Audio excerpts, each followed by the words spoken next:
தேர்தலுக்கு பிந்தைய கருத்து கணிப்புகள், பெரும்பாலான நிறுவனங்களின் கருத்து கணிப்புகள், திராவிட முன்னேற்றக் கழகத்தின் தலைமையிலான கூட்டணி மாபெரும் வெற்றி பெறும் என்பதை கூறியிருக்கிறார்கள். திமுக தனித்து பெரும்பான்மை பெற்று ஆட்சியை கைப்பற்றும் என்றும் சொல்லியிருக்கிறார்கள். ஒரு சில நிறுவனங்கள் அதற்கு நேர்மாறான கருத்துக்களை கூறியிருக்கின்றன. களத்தில் நேரடியாக மக்களை சந்தித்திருக்கிறோம். அதன் அடிப்படையில் எங்களுடைய பார்வை திராவிட முன்னேற்றக் கழகத்தின் தலைமையிலான மதசார்பற்ற முற்போக்கு கூட்டணிக்கு மக்கள் ஏகோபித்த ஆதரவை நல்கியிருக்கிறார்கள். ஆகவே எமது கூட்டணி மகத்தான வெற்றியை பெறும், திமுக ஆட்சி தொடரும். அது எங்கள் கட்சிக்காரங்களுக்காக நான் பேசியது. நிறைய இடங்கள் சொல்லலை, ஓரிரு தொகுதிகளில் என்று சொன்னேன். எங்கள் தோழர்களை நெறிப்படுத்துவதற்காக நான் அவ்வப்போது பேசுகிற கருத்து அது. ஓரிரு தொகுதிகளில் இருந்து உட்கட்சி பிரச்சனைகளின் காரணமாக தோழர்கள் அவ்வாறு செயல்பட்டார்கள் என்பதை நான் சொல்லியிருக்கிறேன், அவ்வளவுதான். திமுக கூட்டணிக்காக, கூட்டணி கட்சிகளுக்காக எங்கள் தோழர்கள் ஆற்றியிருக்கிற பணி என்பது மிகவும் போற்றுதலுக்குரியது.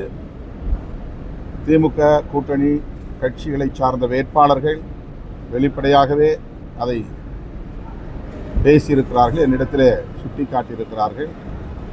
பெரும்பான்மையானவர்கள் அவ்வாறு பேசியதை யாரும் பெரிதுபடுத்தவில்லை.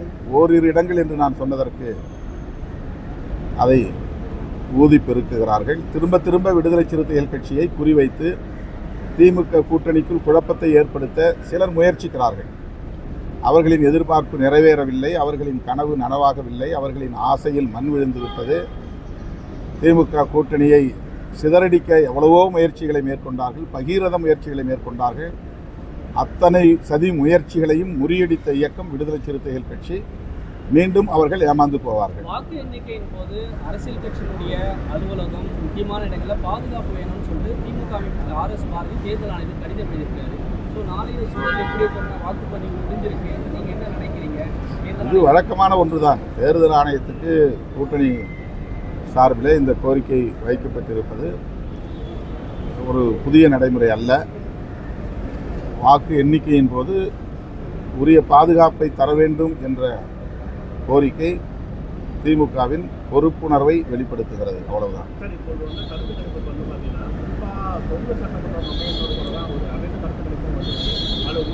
அனைத்து கருத்து கணிப்புகளும் அதாவது வட இந்திய மாநிலங்களை சார்ந்த சில செய்தி நிறுவனங்கள் தான், குறிப்பாக Axis My India, Vote Vibe என்று கருதுகிறேன் அந்த ஒரு நிறுவனம், JVC என்ற ஒரு நிறுவனம் என்று கருதுகிறேன். இவங்கெல்லாம் RSS பின்னணியை கொண்டவர்கள், பாரதிய ஜனதா கருத்தை ஆதரிக்கக்கூடிய, வலதுசாரி கருத்தை ஆதரிக்கக்கூடிய நிறுவனங்கள் தான் அவ்வாறு செய்திகளை வெளியிடுகிறார்கள். விஜய் பெயரில் ஏராளமாக பிட்டிங் நடக்கிறது, சூதாட்டம் நடைபெறுகிறது. இந்த சூதாட்ட கும்பல் பரப்புகிற வதந்தி தான் இது. தேர்தலுக்கு முன்பு திமுகவை முன்வைத்து சூதாட்டத்தை நடத்தினார்கள். அகில உலக அளவில் இது நடைபெறுகிறது. இப்போது தேர்தல் வாக்குப்பதிவுக்கு பின்பு விஜயை முன்வைத்து இந்த சூதாட்ட காய்களை நகர்த்துகிறார்கள். தேர்தல் முடிவுகளுக்கு பிறகு அவர்கள் ஏமாந்து போவார்கள். முன்னாள் DGPங்கிறதுனால அவர் சொல்றது சரியாயிருமா? ஆமாம், பிட்டிங் தான் இது. இது 100% பிட்டிங், சூதாட்ட நடவடிக்கைகளுக்கான ஒரு மீடியா ஹைப் இது, அவ்வளவுதான். நீங்கள் நாளைக்கு தேர்தல் முடிவு வரப்போகிறது, பாருங்கள்.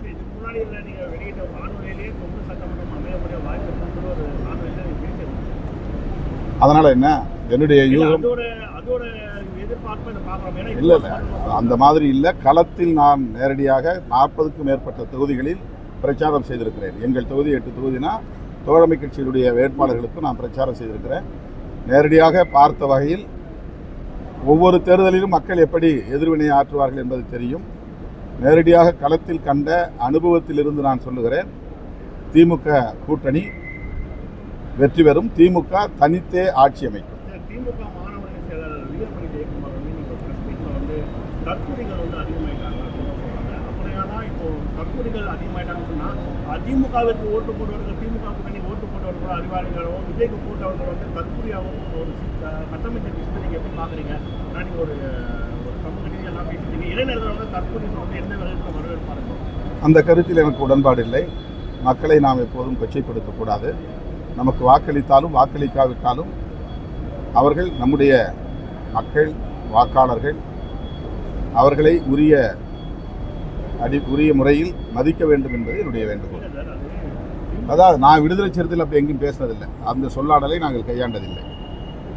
அந்த போக்கு வந்து இந்த தேர்தல் அதிகரிச்சது, அதை எப்படி கையாளணும்னு இல்லை, அது வந்து சோஷியல் மீடியா ரொம்ப உயர்த்தி பிடிக்கிறாங்க, அவ்வளவுதான். இது வந்து ஒவ்வொரு தேர்தலின் போதும் ஒரு புதிய கட்சி தோன்றும் போது அல்லது நடிகர்கள் கட்சிக்கு வருகிற போது அவர்களுக்கு பின்னால் பெரும் திரள் கூடுவது வழக்கமான ஒன்றுதான். விஜயகாந்த் அவர்கள் வந்தபோது இப்படி சோஷியல் மீடியா கிடையாது. அதற்கு முன்பு பலர் போல கட்சி தொடங்கிய காலத்தில் அண்ணன் வைகோ அவர்களோ அல்லது அதற்கு முன்பு திரு ராமதாஸ் அவர்களோ திமுகவுக்கு அதிமுகவுக்கு மாற்று அரசியல் என்று சொன்ன காலத்தில் சோஷியல் மீடியா கிடையாது. இப்போ சோஷியல் மீடியா அதை ரொம்ப உயர்த்தி பிடிக்கிறார்கள். எப்போதுமே திமுக அதிமுகவுக்கு எதிரான சக்திகள் திமுகவுக்கு மாற்று சக்தி என்று உயர்த்தி பிடிக்கிற அரசியலைத்தான் இப்போதும் உயர்த்தி பிடிக்கிறார்கள், அவ்வளவுதான். இப்போது அதனுடைய எண்ணிக்கை வேண்டுமானால் கூடியிருக்கலாம், சதவிகிதம் கூடியிருக்கலாம். ஆனால் அவர்கள் தனித்து வெற்றி பெறுவதற்கோ ஆட்சியை கைப்பற்றுவதற்கோ வாய்ப்பில்லை என்றுதான் நான் பெரிதும் நம்புகிறேன்.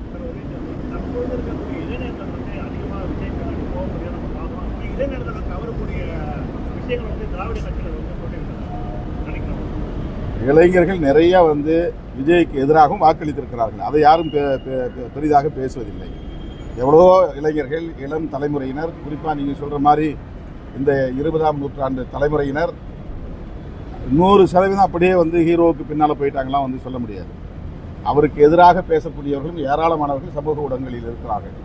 அந்த அரசியல் வேண்டாம் என்று இளைய தலைமுறையினருக்கு அறிவுறுத்தக்கூடிய இளைய தலைமுறையினரே ஏராளமானவர்கள் இருக்கிறார்கள். அரசியல் படுத்தப்பட்ட இளைய தலைமுறையினர் இருக்கிறார்கள். அவர்களெல்லாம் நாம் பெரிதாக எடுத்துக்கொள்ளாமல் ஒட்டுமொத்தமாக 100 விழுக்காடு இளம் தலைமுறையினர், புதிய வாக்காளர்கள் ஒரு ஹீரோவுக்கு பின்னால் போய்விட்டார்கள் என்பதை போன்ற ஒரு தோற்றத்தை ஏற்படுத்துகிறார்கள், அவ்வளவுதான்.